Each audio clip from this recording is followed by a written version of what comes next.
Moi sinne tupeen pitkästä aikaa. Palasin tänne. Mua vähän jännittää. Mä haluaisin nyt, että joku teistä laittaisi jonkun ehdotuksen, että minkälaisia videoita te haluatte niin kuin nähdä mun kuvaavan. Ja mä yritän parhaani mukaan toteuttaa niitä videoita. Mä en ole mikään hyvä toteuttamaan videoita todellakaan, ainakaan omasta mielestäni.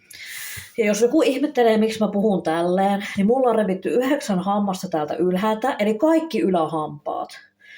Ja tosiaankin se oli aikamoinen juttu kyllä mulle ainakin itselleni. Ja mulle tulee sitten niinku tekarit. Että niitä odotellessa. Alahampaat on ihan hyvässä kunnossa, ainakin tällä hetkellä, toivottavasti myös on jatkossakin. Ja mulla menee tällä hetkellä ihan hyvin.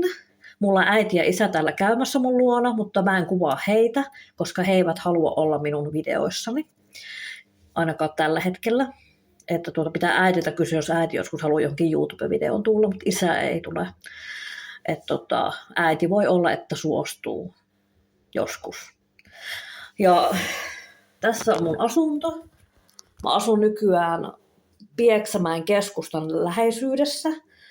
Ihan niin kuin omassa vuokra-asunnossa asun.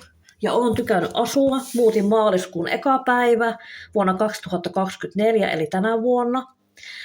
Ja tänään on isänpäivä, joten hei kaikille Suomen iseille ja muualle maailman iseille hyvää isänpäivää.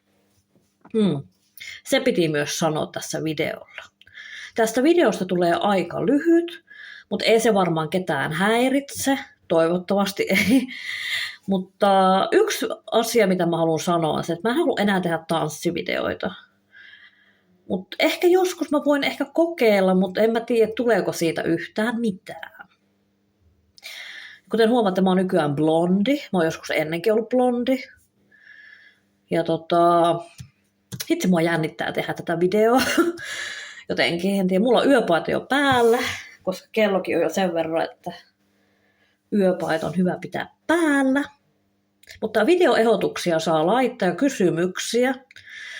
Ja mielelläni teen lisää YouTube-videoita tälle kanavalle.